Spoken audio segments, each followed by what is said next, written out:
সালাম আলাইকুম। সৌদি আরব বর্তমানে এখন প্রবাসীদের জন্য, বিশেষ করে বাংলাদেশের জন্য কবরস্থানে পরিণত হয়েছে।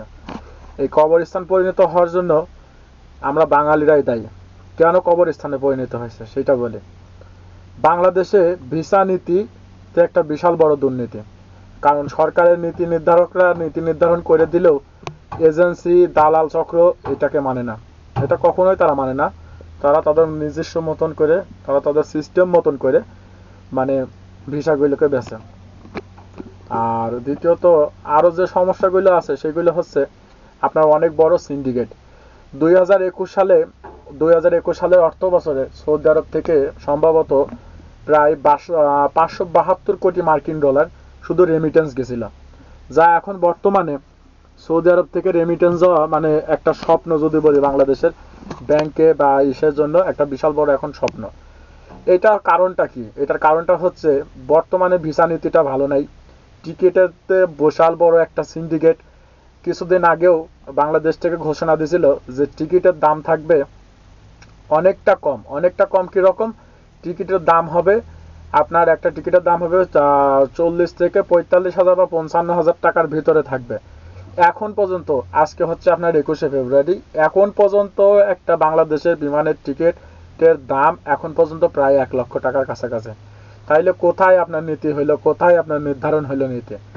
আর ভিসা নীতির যে কথাটা, সেটা হচ্ছে যে বাংলাদেশিদের দালাল চক্র, এজেন্সির একটা চক্র, তারা হচ্ছে এই ভিসা নীতিটাকে, সরকারের যে নীতি নির্ধারণ করে দেয় সেইটাকে তারা কোনোভাবেই মানে না।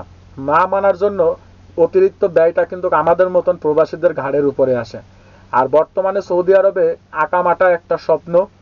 এটা এখন প্রায় আকাশচুম্বী হয়ে গেছে। একজন আপনার হচ্ছে বৈধ লোকের আকামাটা একটা, মনে করেন যে মানে স্বপ্নের কাছাকাছি চলে গেছে।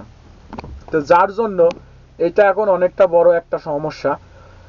এখন বেশিরভাগ প্রবাসীরা আসলে পারে তারা আকামা পায় না, তাদের অনেক সমস্যা, কাজ পায় না। কোম্পানি যে কোম্পানির কথা বলে পাঠাচ্ছে সেটা দেখা যায় সাপ্লাই সাপ্লাই এক কোম্পানির কাছ থেকে আরেক কোম্পানির কাছে বেছে, এক জায়গা থেকে আরেক জায়গা পাঠায়, বেতনটা ঠিকঠাক দিতে চায় না। তাইলে একজন প্রবাসী রেমিটেন্সটা কোথা থেকে পাঠাবে?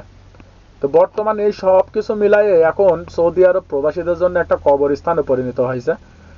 অনেকটাই মনে করেন যে মৃত্যুর একটা ফাঁদ তৈরি হয়েছে বর্তমান প্রবাসীদের জন্য। আপনি দেখেন, আসতে আপনার টাকা লাগে বেশি, অথচ আমাদের পার্শ্ববর্তী দেশ ইন্ডিয়া থেকে লোক আসে খুবই অল্প টাকায়। খুবই অল্প টাকায় আমাদের এই কোম্পানির ভিতরে লোক আসছে সরাসরি ভিসাতে, এই কোম্পানির ভিসাতে মাত্র 60,000 রুপি। বাংলাদেশের টাকা নয় 1 লাখ টাকা হবে। বাংলাদেশের টাকা 1 লাখ টাকা হবে। তারা যদি আপনার মেডিকেল, বিমানের টিকিট সব কিছু মিলাইয়া যদি 60,000 রুপিতে লোক পাঠাইতে পারে আমাদের এই কোম্পানিতে, এই সৌদি আরবে, তাইলে বাংলাদেশ থেকে কেন হয় না? কেন হয় না জানেন? কারণ না হওয়ার একটাই কারণ, সেটা হচ্ছে যে আপনার দালালরা। আপনি এখান থেকে ভিসাটা উঠাইলেন, এটা একজন বাঙালি নিয়ে যাবে, সে 1 লাখ টাকা, 50,000 টাকা যেটাই লাভ করবে করবে। সে আবার আরেকজনের কাছে দেবে, সে কিছু লাভ করবে। সে অফিসের কাজ দেবে, সে অফিস কিছু লাভ করবে। আপনার অফিস স্থানীয় দালালের মাধ্যমে লোক সংগ্রহ করবে, সেই স্থানীয় দালাল কিছু লাভ করবে। তে সব কিছু মিলাইয়া সৌদি আরবে বর্তমান প্রবাসীদের জন্য একটা মৃত্যু ফাঁদ। 2021 অর্থ বছরে সৌদি আরব থেকে শুধু প্রবাসীরা রেমিটেন্স পাঠাচ্ছিল 572 কোটি মার্কিন ডলার। এখন পর্যন্ত এখন তো রেমিটেন্সের হার কমছে, কারণ বৈধভাবে টাকা পাঠাইতে হলে আপনার লাগবে ইকামা। সেই ইকামাটাই যদি আপনার কাছে না থাকে, তাহলে আপনি কিভাবে বৈধভাবে টাকা পাঠাবেন? আর কিভাবে বাংলাদেশের সরকার আশা করে যে আমাদের রেমিটেন্সটা বাড়বে সৌদি আরব থেকে, মধ্যপ্রাচ্য থেকে? আপনার আকামা নিশ্চিত করেন, ভিসা নীতি সহজ করেন, টিকিটের দাম কমান, অবশ্যই আপনার রেমিটেন্স বাড়বে।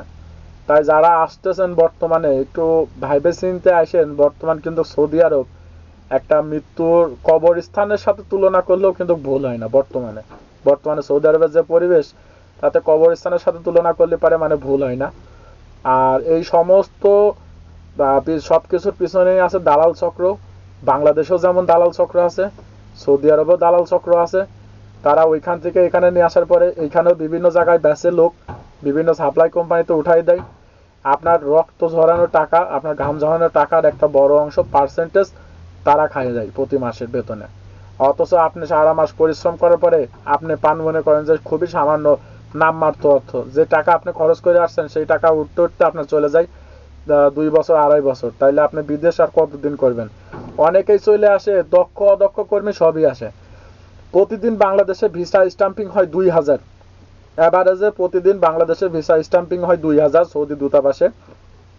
এক সময় রেকর্ড ছিল 5000 ভিসা প্রতিদিন স্টাম্পিং হয়েছে। তো প্রতিদিন মনে করেন যদি 2000 ভিসা স্টাম্পিং হয়, তাইলে মাসে আপনার মনে করেন এভারেজে কমসে কম 60,000 ভিসা স্টাম্পিং হয়। তো প্রতিনিয়ত প্রতি মাসে যদি সৌদি আরবে বাংলাদেশ থেকে 60,000 প্রবাসী ঢোকে সৌদি আরবে, তাইলে কর্মক্ষেত্র কোথায়, আকামা কোথায়, টাকা পাঠাবে কোথা থেকে? চাহিদার তুলনায় যখন যোগান বেশি হয়ে যায়, আমরা এটা সবাই জানি, যে কোনো কিছু চাহিদার তুলনায় যখন যোগান বেশি হয়ে যায় তখন সেই জিনিসটার আর চাহিদা থাকে না। ঠিকই বর্তমানে সৌদি আরবের শ্রমবাজারটা এখন এইরকম হয়ে গেছে, আপনার কাজের থেকে কাজের লোক বেশি, যার জন্য বেতনটাও এখন আর ঠিকঠাক পাওয়া যায় না। আপনি যে পরিমাণে কাজ করেন সেই পরিমাণে বেতনটাও পাওয়া যায় না, কারণ আপনি যদি ওই কাজ ওই বেতনে না করেন আরেকজন এসে করবে, কারণ তার কাজ দরকার, সে ঘুরে বেড়াচ্ছে, তার কাজ দরকার। তাই বর্তমান বাংলাদেশের প্রবাসীদের জন্য সৌদি আরব এখন মৃত্যু মানে একটা কবরস্থানের সমান হয়ে গেছে।